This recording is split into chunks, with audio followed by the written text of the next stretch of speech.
à l'enceinture d'Orion. Avec Bételgeuse, là. C'est joli, hein.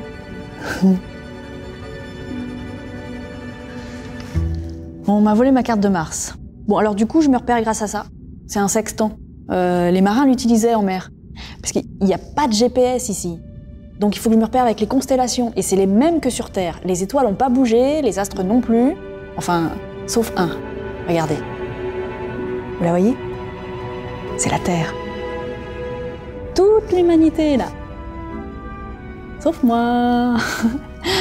Moi, je me suis extraite de la biodiversité terrestre pour venir ici, dans un désert où rien ne vit.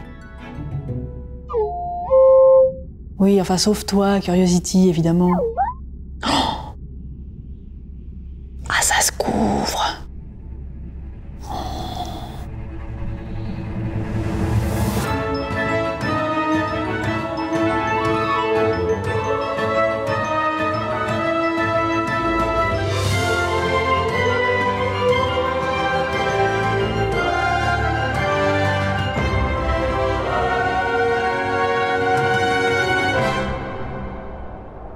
Depuis la fin du 19e siècle, on s'est rendu compte que de temps en temps, on ne voyait plus la surface de la planète Mars. En fait, il y a des tempêtes globales. Ça veut dire qu'on ne voit plus rien du tout à la surface de Mars. Et pas à un endroit, mais sur toute la surface de la planète Mars. Elles ont lieu quand c'est l'été dans l'hémisphère sud.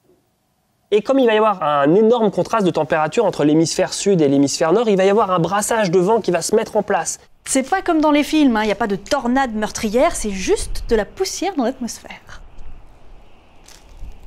On a envie de savoir ce qui se passe à la surface et si les robots qu'on a envoyés ont résisté à cette tempête.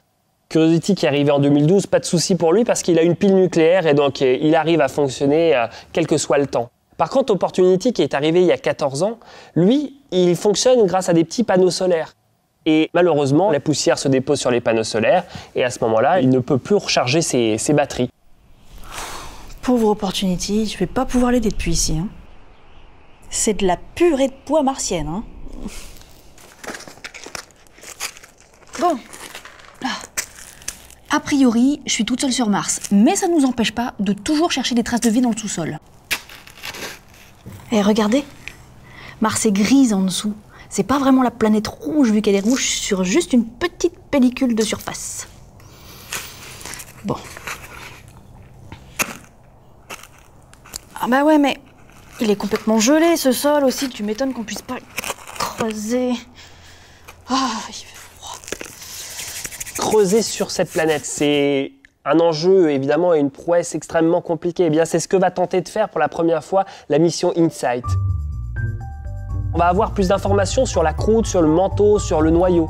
Mais on va avoir aussi une petite sonde qui va réussir à pénétrer le sous-sol martien à 5 mètres de profondeur. On va essayer de voir s'il se passe encore des choses à l'intérieur de cette planète rouge. Mais qu'est-ce qu'elle fiche encore? Des trous. Des trous dans ma planète. Ça ira. Et regardez, c'est de la glace carbonique là. C'est exactement ce que je cherchais. C'est du CO2, mais gelé. On va voir si ce truc-là fonctionne. Ma survie en dépend. Ah mais elle se prend pour qui là?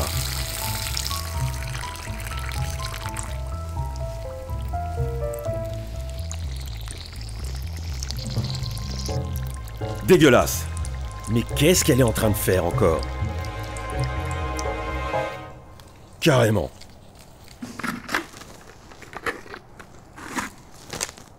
Eh ben, y a plus qu'à attendre. Là, ça va trop loin. Ça ne va pas se passer comme ça.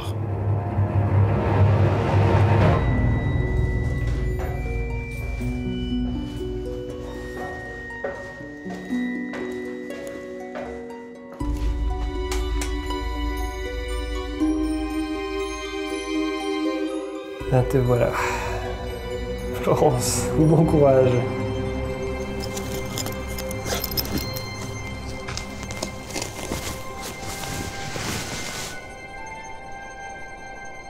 Curiosity, me laisse pas toute seule, hein.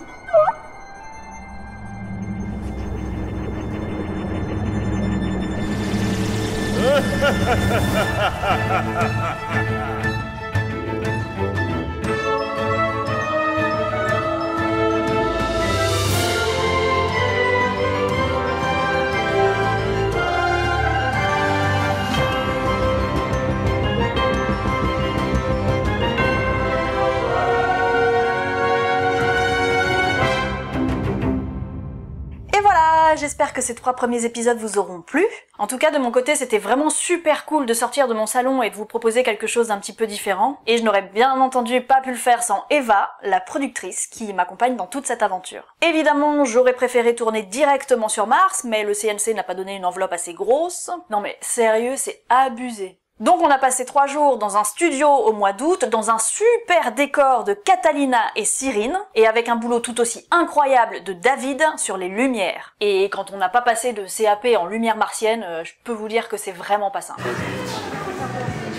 Arthur, le compositeur, est passé nous voir sur le tournage pour s'imprégner de l'ambiance, et c'est quand même royal d'avoir une musique originale, donc merci à lui. Et puis, comme il y avait une espèce de grosses voix hyper chelou et un peu flippantes au studio, ou alors j'ai halluciné.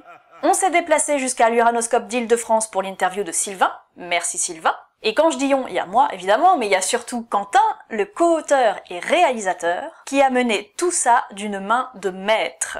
Et big up à Cyril pour le montage, les effets spéciaux et pour la voix off, parce qu'on fait tous un petit peu beaucoup de choses dans l'équipe en fait. On est en train de vous préparer la suite, donc surtout n'oubliez pas de vous abonner à la chaîne, d'activer la cloche, de parler de la série tout autour de vous, de la partager sur les réseaux sociaux. Et en attendant, moi je vous dis à très vite sur Mars.